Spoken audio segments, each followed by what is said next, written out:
शिव पुराण में कथा आगे चल रही है। ध्यान के बिना आप शांत नहीं हो पाएंगे और परमात्मा का एक रूप शांति भी है, इसलिए भक्त को कभी अशांत नहीं होना चाहिए।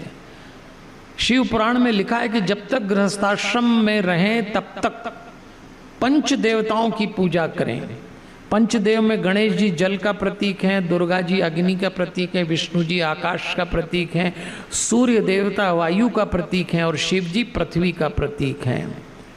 अब कैसे शिवलिंग की पूजा जलधारा से की जाए, इसका विस्तार आ रहा है।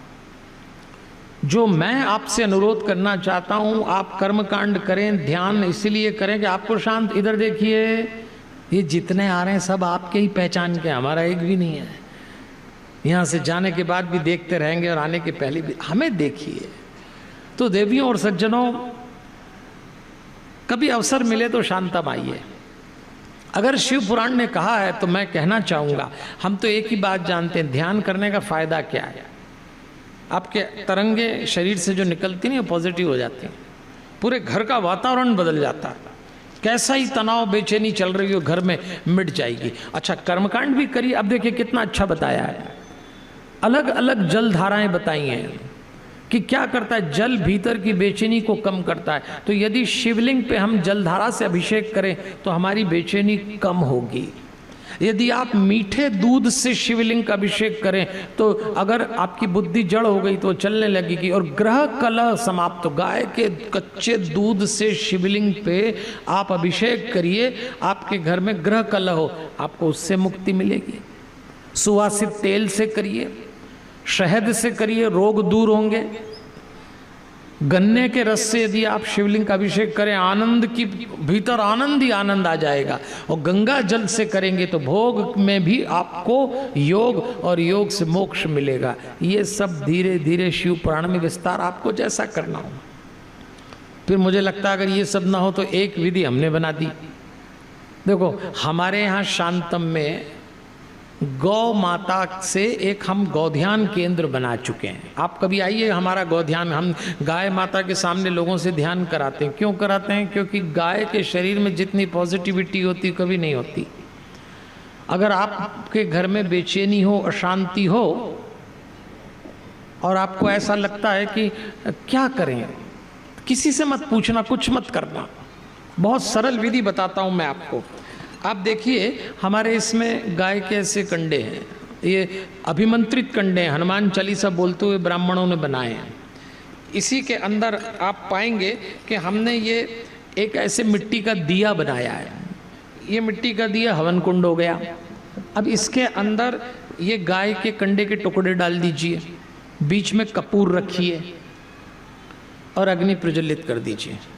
फिर गाय के घी से 2-2 बूंद एक एक हनुमान चालीसा की चौपाई बोलते हुए डालिए, जैसे जय हनुमान ज्ञान गुण सागर, जय कपीश तिह लोक उजागर, स्वाहा।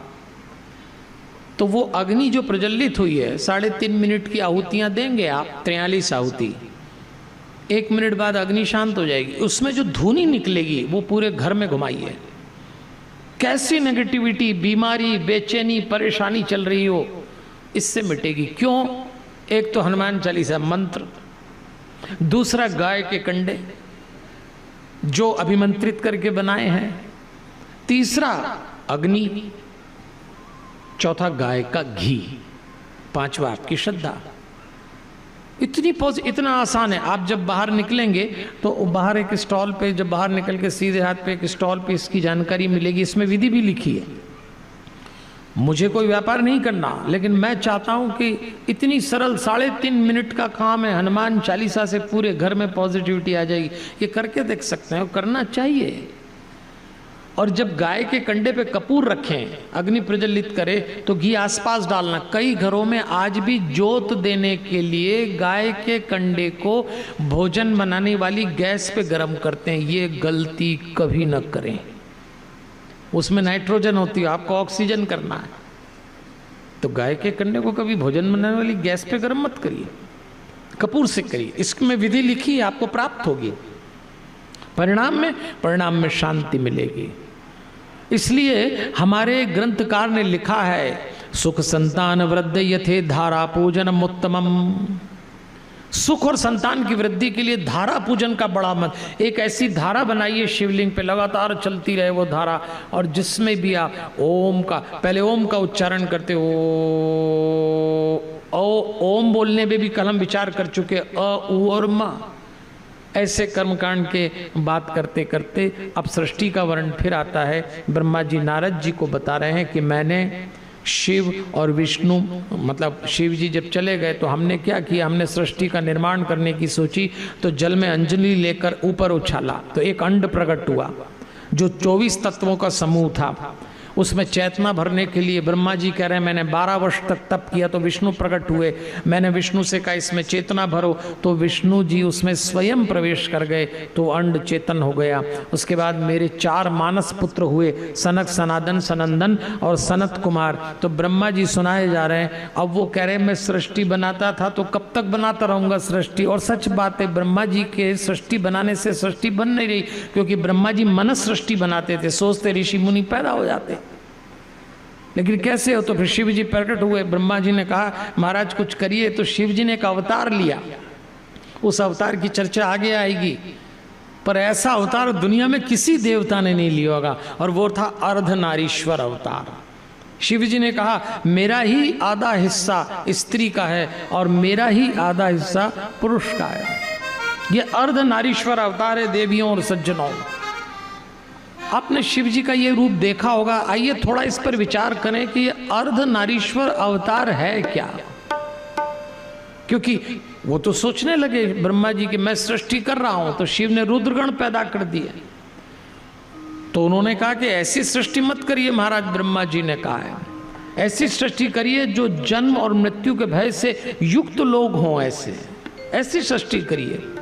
तो शिव बोले ये काम तो तुमको करना है ब्रह्मा जी, मैं तो लोगों को मुक्त होने का काम गुरु बन के करूंगा।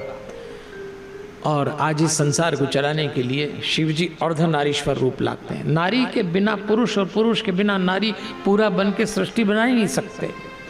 सावन का महीना आरंभ हो चुका है देवियों और सज्जनों, शिव स्तुति का दौर चलने वाला है। हमारे भगवान शंकर ने अर्धनारीश्वर अवतार लेके बड़ा निराला काम किया है। क्या निराला रूप है उनका, देखिए। आज हम अर्धनारीश्वर रूप को देखते हैं तो हमको अचरज भी होता है और विश्वास भी होता है, आधा रूप इनका आधा गौरा का। आइए एक छोटे से भजन के साथ सावन के महीने में अभिषेक करते हैं और एक विचार लेके जाइए कि ये अर्धनारीश्वर रूप है क्या। हम जितने स्त्री पुरुष यहाँ बैठे हैं, बाहर से यदि एक स्त्री है पूरी, तो भीतर से वो आधी स्त्री आधा पुरुष है।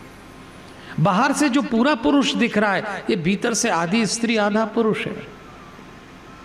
इसीलिए शिव जी ने अर्धनारीश्वर अवतार लेकर हमको एक बहुत बड़ा संदेश दिया है।